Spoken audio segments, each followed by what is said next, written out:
Today's topic is, what does diversity, equity, and inclusion really mean? And my guest is John Foster. John is a managing member of the Pathfinder Group, a family business growth consultant, CEO peer group moderator, and he's also co-chair of the Tampa Bay Private Directors Association's Diversity, Equity, and Inclusion Committee, of which I am also a member. So, John, welcome to the podcast today. I really appreciate you taking some time out to discuss a very important subject, I think, in not only large companies, but down to the smallest of company. And that's diversity, equity, and inclusion. Now, a lot of people hear that, but I wanted to talk about the components. There's three different pieces there. Tell me, what is diversity? What does that really mean to a company?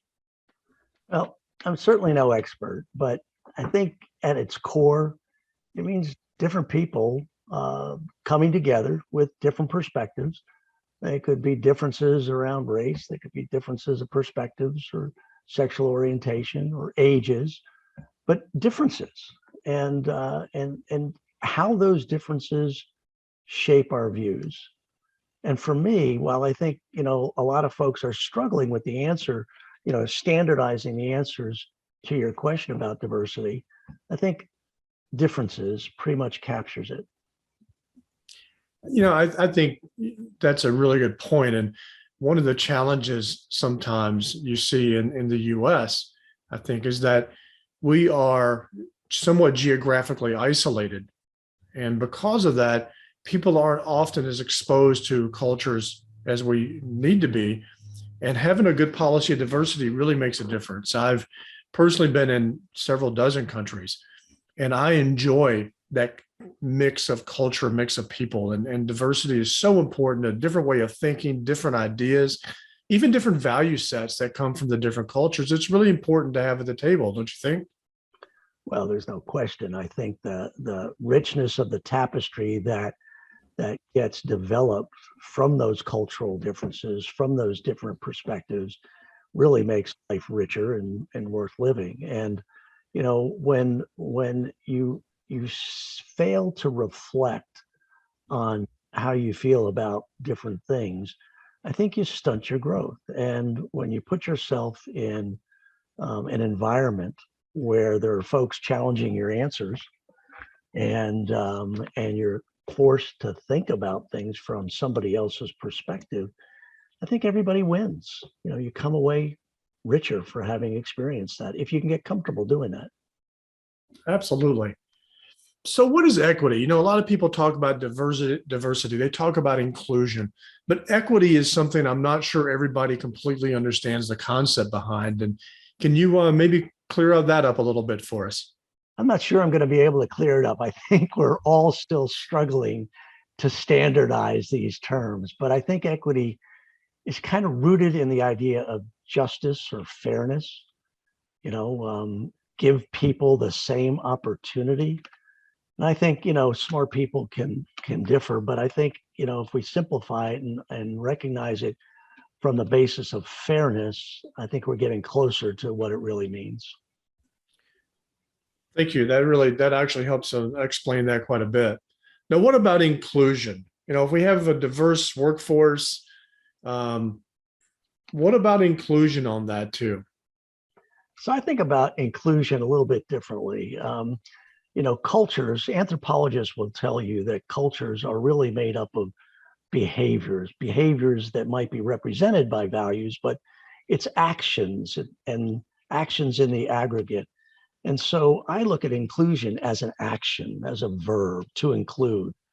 And so if you set the table around diversity and provide fairness for those folks and let's face it, we're talking within the context of an organization, but I think this extends beyond just the organization. And you include them, you invite them to participate. I think you're getting closer to what inclusion really was intended to mean when it was put together with diversity, equity, and inclusion. Yeah, I think you're absolutely right. And, I've worked in a couple of places where um, there were people who were hired so that you created diversity, but then they really weren't included. They weren't really truly part of the culture and the operating organization. And by doing so, you've accomplished nothing. So if you take diversity, equity, and inclusion and put all three of those components together, now we've created an environment of fairness. It seems like it really changes, I think, how people work together, and it goes past the workplace too. Having a strong DEI policy really impacts people personally. It's not just a culture that you establish in your business, but I think it helps grow us as a people here in the US anyway, as well. Is that overly optimistic? No, I don't think it's optimistic. I mean, it's not without headwinds to be sure, but I think the inclusion part, let me go back to something that you referenced when you referred to culture, because I want to emphasize this. I'm a real proponent of cultures being developed intentionally. And by doing that, you've got to identify the behaviors that you want to see exhibited in that culture. And inclusion, to create a diversified environment, or an environment that welcomes diversity, and to talk about the theory of equity, and to fail to act in a way that invites people in to participate, really renders the entire exercise moot, in my view. That inclusion part is the opportunity to behave in a way that makes the other two elements come alive. So I don't want to leave it as the redheaded stepchild, as it were, to diversity and equity, because I think inclusion is really where it comes together and makes a difference. That's a great point. It's really the final step. You have a diverse workforce. Everybody is equal. But if you have to include everybody as well, make sure everybody's properly included. That's a great thing. You need all three of them. It really is a step-by-step process. Yeah, I think so. Um, so why is this so important to companies? I mean, culturally, we could talk about that, but from a business perspective, why is this important in the boardroom or the executive, the C-suite? Why should they be focusing on this, and what does it bring to them? So I'm the oldest of 10 kids, and there's a lot of diversity even in our family. And my father used to say, well, two heads are better than one. So let's start with the premise that two heads are better than one, and opposing views or differing perspectives can see a little bit more completely a picture. If you believe this, and you acknowledge that business is getting more, not less complex, doesn't it make sense to see things as clearly as possible? I think a diversified board can help executive leadership see more clearly by questioning their answers for the benefit of the company's owners. And that's why I think bringing those diverse perspectives together makes the case very, very strongly for addressing the complexity of the operating environment that we find ourselves in today. To fail to do that, I think, is failing your owners, and it's failing the executive leadership that you've been tasked to oversee and guide as a board member. I'm one that said, I've told many people, I know when I walk into a cafe in Amsterdam and I hear 5 languages within 10 feet, I'm in my happy spot, because I think that diversity of people and cultures and language and all is just so enriching to the experience. And I don't care if it's a restaurant or the boardroom. And I think it's very important. And there are companies out there, and Serco, for instance, is a global company, 60 some thousand people around the world, and they have very strong emphasis on DEI. And you see that we even have C-suite executives in London that walk in pride celebrations, who they have a lot of internal communication channels and things and conversations around these subjects. And it's amazing. There's a lot of enrichment that takes place and a lot of cultural exchange across the company around the world. And so I see that as a very direct and positive thing. What else what else happens? Is this something that it's from a business standpoint? I mean, you have vendor relations and you have customer relations. How does this value, what's the business proposition here for a customer, or not a customer, but a company or an organization to have a strong policy for DEI Well, I outside of think, just internal culture? What else yeah. does it do? So I have a few ideas in answer to your question, but let me share something with you that I think is relevant because I don't think the answer to that question is as clear to as many people as it will ultimately become. I have a friend who is the chairman of a large publicly traded company. That company just got purchased by a much larger company. Now he's stepping down from that role. And at 72 years old, he's going back to school for his doctorate, and he wants to write his thesis on ESG. And he believes, and here's where this I think ties in. Right now, we're on the wild frontier of DEI, trying to understand what it means.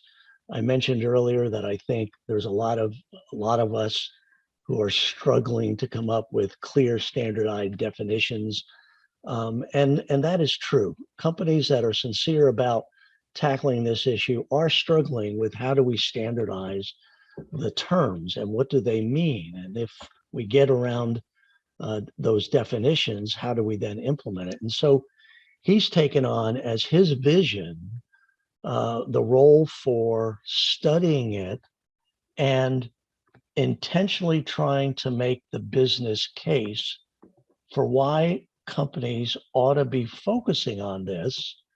And of course, DEI that we're talking about comes under the S in ESG, but there is a case to be made for the ROI. I would think that it's safe to say that today's workers are looking at work differently than one or two generations ago. Certainly COVID and the great resignation that we're talking about have made this a little bit more clear, if not more clearly understood. And so, what a company does and what a company stands for, I think matters to workers more today than it did two generations ago.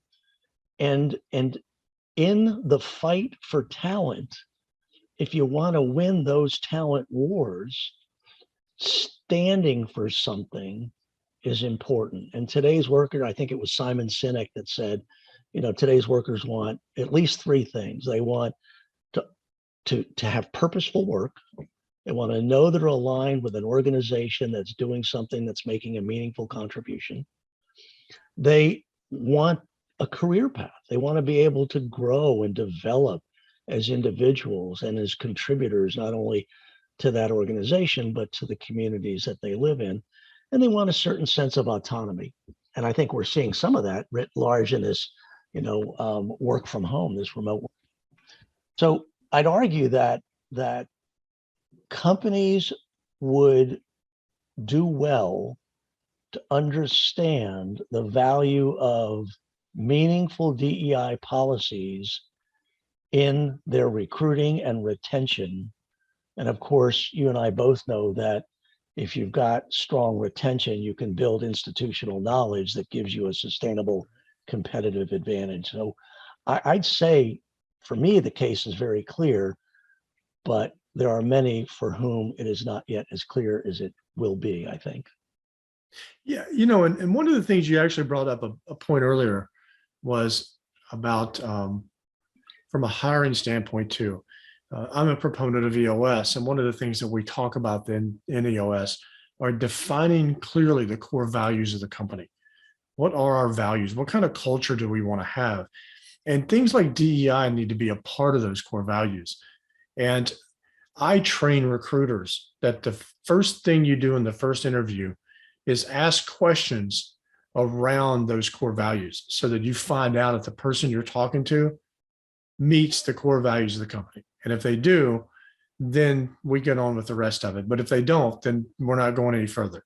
I don't care if they're the most skilled person out there, if they don't meet the core values. But that comes back to the point too of core values are determined at the board and C-suite level. So you've got to have that executive definition of who you are as a company, and DEI has to be part of that. Well, I'd go a step further, Tracy. I'd say that, core values are nouns, and generally speaking, they're aspirational nouns. I would ask any potential hire what that looks like in terms of a behavior. So if we're talking about integrity, or we're talking about, equality, or we're talking about any of the things that corporations are commonly listed as core values, I'd want to know what that recruit thinks that looks like in terms of behaviors, because that's where the rubber really meets the road. That's a really good point. That definitely needs to be part of it. Yeah. One of the challenges, I think there's a lot of different challenges around even getting to a strong DEI type of process going. But one of those has to be, and I see it out there, is a little bit sometimes the generational gap. The younger people that are coming in tend to be more, I think, open around DEI and more open-minded in general. And to your earlier point, they're looking for organizations that they know they can move up in. And DEI is something that is a factor in that decision. But you also sometimes have culture change that you have to instigate, if you will, within an organization. And sometimes you have different people, maybe different generations that have a little different view of things. Those are challenges. And I know, John, in your line of work, I'm sure you see that at least as much as I do. And what are your thoughts on dealing with the roadblocks culturally that may exist in a company? One word: inertia. Inertia. Yeah. I think there's incredible resistance inherent in changing the status quo. As humans, we fear change, we fear uncertainty. We're not really interested in what's around the corner, though we might be curious. And I think that is the biggest challenge, to get folks to move in a direction that's unfamiliar. My parents, I'll go back to my parents again and quote them as saying, they used to say, life begins at the edge of your comfort zone. Yeah. And it's easy to say that, but it's not so easy to get people to get outside their comfort zone. There was, I use this quote often, or this reference often, because this topic comes up in our work, not so much with respect to DEI, but change, behavioral change, organizational change, transformational change. It all threatens the status quo. And in the 15th century, Machiavelli, people can look it up if they're interested, but essentially what he said: there's nothing more difficult or more uncertain in its success than take the lead in introducing a new order of things. And he went on to say, for you will have the enmity of all those who prospered under the old order, but only lukewarm support by those who might stand to gain by this new change. And it was as true then as it is now. So the answer to your question, I think, is leadership's ability to overcome the inertia with actions, specific actions that drive this. And if that tone at the top isn't what it needs to be, it will not happen. I couldn't agree with you more. And that kind of brings me to my next question, which is, if I am in an organization and I see that we need to do something more proactive around DEI, what are the challenges I face? What are the steps here? Because I think a lot of individuals will say, okay, maybe we need to be stronger. We need more diversity. But it's up to ultimately the company to set those policies. So if we wanted to start down the path of DEI, creating additional diversity, equity, making sure people are properly included, then what do we have to do as a company? Well, we certainly have to have leadership on board. So, certainly alignment. And if it's a foreign concept, I'd certainly bring in outside resources to kind of facilitate the conversation. It's a great question, one that I haven't really pondered at length, but I'd certainly start there, recognizing that anything that you say and fail to follow up on is going to infringe on your credibility. And so you're lost before you get started. So before you go down this road and start making pronouncements about policy changes, and we're going to do more hiring of minorities and so on, I think you've got to get your leadership in a room, have this conversation, probably need to facilitate it from someone who's got some expertise in this so they can raise some important questions. And then from there, start crafting a policy and your thoughts about how to proceed. I think it's really got to start there, Tracy. No, you need to bring in, to your point, somebody who's an expert, but also a neutral party, because one of the things that happens in companies is someone at the top says, "Hey, we're going great. We don't have a problem here." And then you start digging in from a third party standpoint, and they're going, "Wait, we didn't know, we didn't realize that." So I think it is very important to have that neutral party come in and do that. You're right. And the other thing that I've heard is a member of our group, one of the ladies that belongs to on our committee here, she made a statement the other day that I found interesting, because I've always like, you have to have C-suite buy-in. She said, "No, I have to have CEO buy-in from day one, or it's game. We're not even having a conversation." And that intrigues me, because that you start at the very top and work your way down. You don't have someone, even if it's another C-suite member, maybe the driver, the CEO has to be committed, is what she's saying. And as I thought about that, I thought, it couldn't be truer, because if your visionary for the company doesn't see the value, it's hard to really push that mandate. But if the CEO of the company stands in front of the company and says, "We're doing this, guys, and this is the way we're going to do business, and here's who we have to be," I think it does make a difference. What are your thoughts, John? Well, so you're raising two important, I want to make two distinctions. I want to make the distinction between the company with a board of directors and one without a board of directors. And where they don't have a board of directors, I think what you just said is absolutely spot on. If the CEO isn't driving this, then it's never going to leave the parking lot, period. But in a company that has a board, the CEO reports to the board, and the board is the one, the chair of the board. And oftentimes you may have the CEO and the chair being one and the same, but for the sake of this discussion, let's just say that you've got a board and the CEO is not the chairman. That chairman needs to drive that particular discussion.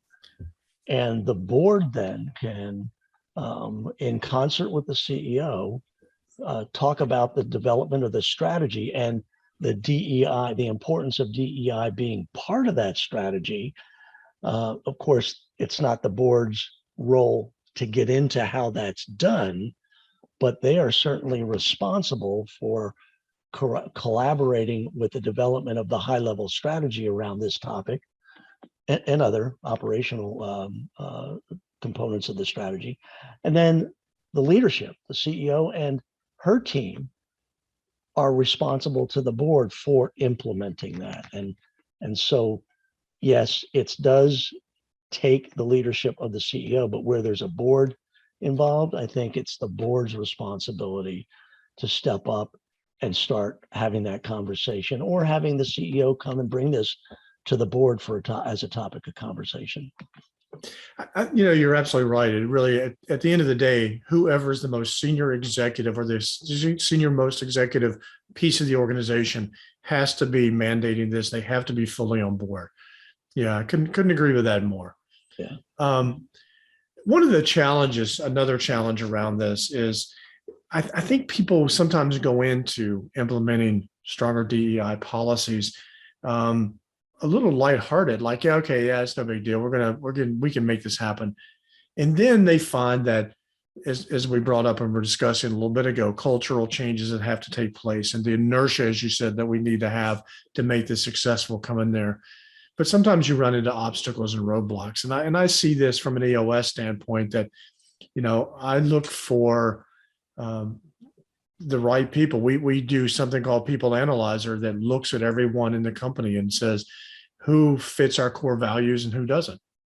And I found companies that have had to make some very tough decisions because they've got people in especially middle to upper management positions that they found out they really don't fit the core values, but they've been there 10 years. They've gotten through because they get a lot of their job done, but they're not really part of the culture of the company anymore, or maybe they never were.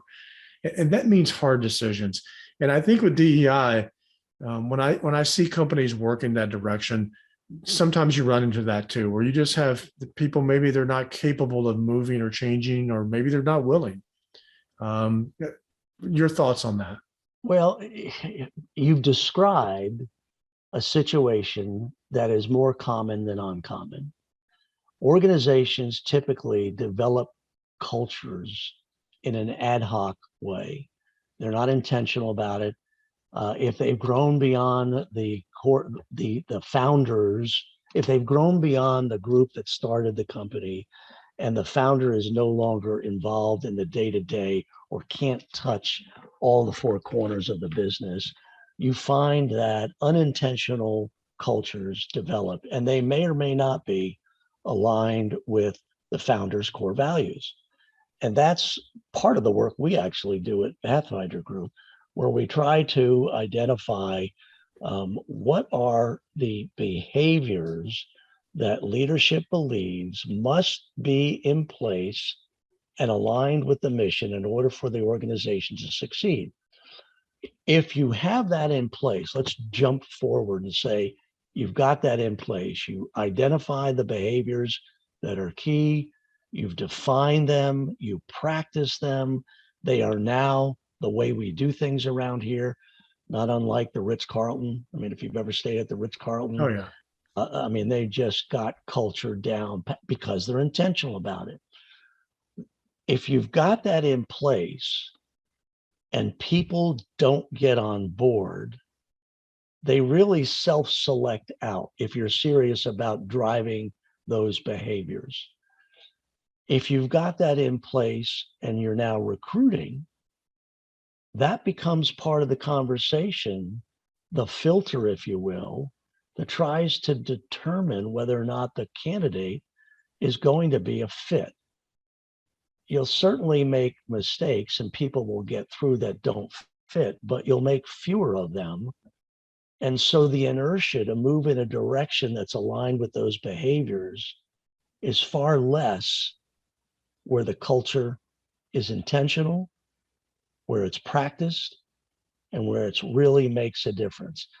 Baycare, for example, does a great job in this and has been named time and time again one of the 10 top, I think 10 best places to work in America, Yeah, I've something seen like that that. too. Yeah. I know a local insurance agency here, BR, BPK, I think it is, Lowry Baldwin's company. Also, a perennial great place to work. Why? Because they work on their cultures and they define those cultures in terms of behaviors, and leadership drives that so that the inertia to try new things is far less than would otherwise be the case. You know, there's companies like, and I brought up Circo earlier, who's very active at DEI. IBM is another one I've affiliated with in many ways that is very strong on a culture. But that also goes up two different directions. It goes up and down. So if we go up to even a national level, if you look at the top 5 countries that are rated as the happiest countries in the world, the happiest people in the countries, almost all of them, I think actually all of them without exception, are countries that have a lot of diversity, equity, and inclusion as part of their culture.